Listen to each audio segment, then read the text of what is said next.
শেখ হাসিনার নিয়োজিত সেনা প্রধান ওয়াকারুজ্জামান, আওয়ামী লীগের সেনা প্রধান ওয়াকারুজ্জামান কিছুদিন পর পর এক একটি দাবার চাল দেন আর এক একটি গুটি হারান, কোণঠাসা হয়ে যান। ওয়াকার ধীরে ধীরে উইক হয়ে যান, ওয়াকার উইকার হয়ে যান। ক্রমান্বয়ে তিনি day by day he become weaker, day by day mister Walker become weaker. দিনে দিনে তিনি দুর্বল হচ্ছেন। ডক্টর ইউনূসের সাথে খেলতে যাচ্ছেন তো জোর জবরদস্তি খাটিয়ে বন্দুকের নল ব্যবহার করে উর্দির শক্তি দেখিয়ে বাংলাদেশের আমাদের পকেটের টাকায় যেই বাহিনী চলে সেই বাহিনীর শক্তি দেখিয়ে, এটা আমাদের টাকায় এই বাহিনী চলে। ওয়াকার আমাদের টাকায় চলে না ভাই, ওয়াকারের বউ বাচ্চা আমাদের টাকায় তো চলে। এই মানুষ ট্যাক্স দেয় না, কৃষক কামার কুমার, আমিও তো দেই। আমি প্রায় প্রতি মাসে ৬,০০০ টাকা, প্রতি মাসে, বছরে না, ৬,০০০ টাকা প্রায় ট্যাক্স পে করি।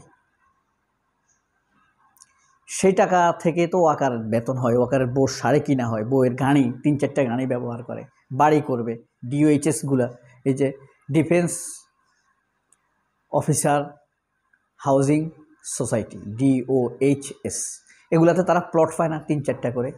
এরপরে অন্য লাইনের কথা নাই পড়লাম, বৈধভাবে যেগুলো পায় এগুলা আমাদের পকেট থেকে যায়, অথচ সেই পকেটের টাকা, সেই পকেট দিয়ে অস্ত্র কিনে সেই জোর শক্তি সে আমাদের বিরুদ্ধে ব্যবহার করবে, ওয়াকারের বিরুদ্ধে ব্যবহার করবে, ডক্টর ইউনূসের বিরুদ্ধে ব্যবহার করে হয়তো বা সে একসময়, সম্ভাবনা খুব কম, নাই বললেই চলে, ধরেন হলো সে কিছুদিনের জন্য। খালেদ মোশাররফও তো এরকম হয়েছে ভাই, হয়েছে না? খালেদ মোশাররফ কয় ঘন্টা টিকছে? অনেকে বলে ৩ দিন। আর ৩টি সেনা অভ্যুত্থান, মহিউদ্দিন আহমেদের লেখা 3টি সেনা অভ্যুত্থানের মধ্যে লেখা আছে আসলে 3 ঘন্টা। মেজর হাফিজ, এই যে বিএনপির মেজর হাফিজ আছে না, সে সাইজ করে দিছে খালেদ মোশাররফকে, আওয়ামী লীগের পক্ষে খেলতে গেছিল আর কি। শফিউল্লাহ তো পালাই গেছে, সাবধান করে দিচ্ছি। শেখ মুজিব মরার পর শফিউল্লাহ কিন্তু, শেখ মুজিব মরার আগে যখন শফিউল্লাহকে ফোন করছে, শফিউল্লাহ আমাকে তো অ্যাটাক করছে, আসো। শফিউল্লাহ বলছে পিছনের দরজা দিয়ে পালাই যান মুজিব ভাই, আপনি পিছনের দরজা দিয়ে পালিয়ে যান, টুস করে পালিয়ে যান। শফিউল্লাহ নিজেও পালিয়ে গেছে, এটা বলল শেখ মুজিবকে হত্যার আগে যখন তাকে ফোন দিয়েছে। আর শেখ মুজিব নিহত হওয়ার পর, বিপ্লবে ৭৫ বিপ্লবে শেখ মুজিব নিহত হওয়ার পর শফিউল্লাহ নিজেও পালিয়ে গিয়েছে, তাই না? ওয়াকার কিন্তু এখনো আছে। দেশে কি ঘটছে ওয়াকারের কাছে আছে হয়তো কিছু গোয়েন্দা তথ্য, কিন্তু আমি কি ভাবি, আপনি কি ভাবেন, এই দেশের মানুষ কি ভাবে, ইউনিভার্সিটির ছেলেফেলেরা কি ভাবে, এটা কি ওয়াকার জানে? হয়তো ভাববে তার কাছে গোয়েন্দা তথ্য আছে, এ আছে সে আছে, কিচ্ছু নাই। দুয়া, এই দেশে ২০ কোটি মানুষ, কিসের তথ্য আছে তাদের কাছে? শেখ মুজিব যে মারা যাইব এই তথ্য আসিল না শফিউল্লাহর কাছে? ছিল না, থাকলে তো বেঁচে যাইতো। আল্লাহ যখন ঠাস করে টান মারি নিয়ে যাবে, ঠিক আছে, কলার চাবি ধরে কাউকে পাঠায়া, তখন ও শেখ মুজিবই টিকে না, আর ওয়াকার তো ধোঁয়ার সাথে উড়ে যাবে, ধোঁয়া হয়ে যাবে, ধোঁয়া। দেশে কি ঘটে গেছে ওয়াকার এখনো বুঝতেই পারে নাই। সে একবার ৬২৬ জনকে আশ্রয় দেয়, আবার হাসান মাহমুদকে পালিয়ে যেতে সহযোগিতা করে, আবার এগুলার তালিকা দেয়। এত প্রতারণা জাতির সাথে করেন কেন আপনি? এটা মানুষ জবাব চাইবে না? মানুষ একসময় বলবে না যে আপনি জাতির সাথে এত প্রতারণা করছেন কেন? আপনি কি ফ্রি চাকরি করছেন ভাই? দেশের টাকা খাইয়েই তো চাকরি করছেন।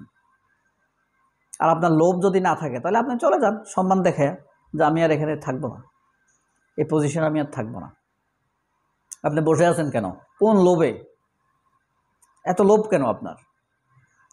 আপনি বলেন ওয়াকারের কথা, ওয়াকারকে সম্পূর্ণ নিরাপত্তা দিচ্ছেন না আপনি, এদেশের জনগণকে আপনি নিরাপত্তা দিচ্ছেন না, না দিচ্ছেন। আপনাকে দায়িত্ব দিয়েছেন আমাদের ডক্টর মোহাম্মদ ইউনূস দেশের নিরাপত্তা দেওয়ার জন্য, দেশের নিরাপত্তা ব্যবস্থাকে ঠিক করার জন্য আপনি সেই কাজগুলো করতে পারছেন না, ব্যর্থ হচ্ছেন, মব সৃষ্টি করছেন আপনি সকল, অথচ দায় নিতে হচ্ছে সমগ্র সেনাবাহিনীকে। অথচ এই সেনাবাহিনীকে আমরা ভালোবাসি, সম্মান করি। আর ভারত যত অপপ্রচার করেছে বাংলাদেশের বিরুদ্ধে, মিথ্যা কথা বলেছে, ডক্টর ইউনূসের বিরুদ্ধে কি পরিমাণ মিথ্যা কথা বলেছে, বলছে জঙ্গিদের নেতা, জঙ্গি নেতা। একটা কথার প্রতিবাদ এই ওয়াকার করে নাই। তাইলে আমরা কেন তাকে আমরা আমাদের লোক মনে করতে পারি, মনের মধ্যে আসে? আর বলেন, আপনারা বলেন তো, এই দেশের প্রধান শত্রু কোন দেশ? সেনাবাহিনী কেন? মূল কাজ হলো বহিঃশত্রুর হাত থেকে এ দেশকে রক্ষা করা। তাহলে বহিঃশত্রু আমাদেরকে, আমাদের পুরা সীমানা জুড়ে আছে ভারত। ভারতের বিরুদ্ধে আপনাদের কোনো কথা নাই। ভারত কি পরিমাণ ডিস্টার্ব দিচ্ছে আমাদেরকে, বিডিআরে ডিস্টার্ব দিচ্ছে, মানুষ হত্যা করছে, পিএস দিয়ে ডিস্টার্ব দিচ্ছে, বন্দর নিয়ে ডিস্টার্ব করছে, ইসকন দিয়ে দেশের মানুষকে ডিস্টার্ব করছে। এসব তথ্য কি ওয়াকারের কাছে নাই? এই যে ইসকন এর এত ভয়ঙ্কর প্রতারণার জাল পাচ্ছে জাতির সাথে, হ্যাঁ, জাতি বিনাশী কর্মকাণ্ড করছে ইসকন, এগুলা নিয়ে আপনার কোনো কথা নাই, আপনার কোনো বিবৃতি নাই। তাহলে আপনার আমাদের শত্রুর বিরুদ্ধে যদি আপনার উপরে আমরা আস্থা রাখতে না পারি, তাহলে এই ওয়াকার দিয়ে আমরা কি করিব? সে ডক্টর ইউনূসের বিরুদ্ধে একবার একটা গেম খেলে আর উইক হয়ে যায়, পিছু হটে, আসলে স্পয়েল করে। ক্ষমতা নেওয়ার অ্যাবিলিটি, যোগ্যতা, দক্ষতা কোনোটাই নেই। আর বারবার বলে আমরা ক্ষমতা নিব না, আমাদের অভিপ্রায় নেই। ক্ষমতা নিয়ে আপনি চালাইতে পারবেন? আপনি কি এরশাদ? পারবেন না। সুতরাং সেই চিন্তা, এই কথা মুখে আনবেন না, ক্ষমতা নিব না। এটা কি আপনি করুণা করতেছেন জাতিকে? বারবার যে আপনি এই কথা বলেন, ওয়াকার করুণা করতেছে আমাদের। ওয়াকারুজ্জামান এই জাতিকে করুণা করছে, যে বলছে আমরা ক্ষমতা নেব না। বহিঃশক্তির সাথে গলা উঁচিয়ে কথা বলবেন, আর দেশের সাথে কথা বলতে গলা নিচু করে কথা বলবেন। Mind it. এদেশের মানুষের টাকা পয়সায় আপনি চলেন, আপনি খান, আপনার স্ত্রী চলে, আপনার বাচ্চা চলে, সারা জীবন আপনি যে বাড়িতে থাকবেন এটা এই দেশের মানুষের দেওয়া টাকা।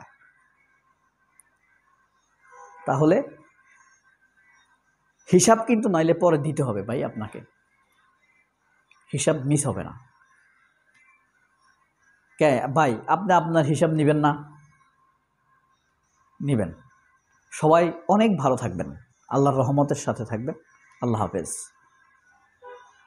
আসসালামু আলাইকুম ওয়া রাহমাতুল্লাহি ওয়া বারাকাতুহু।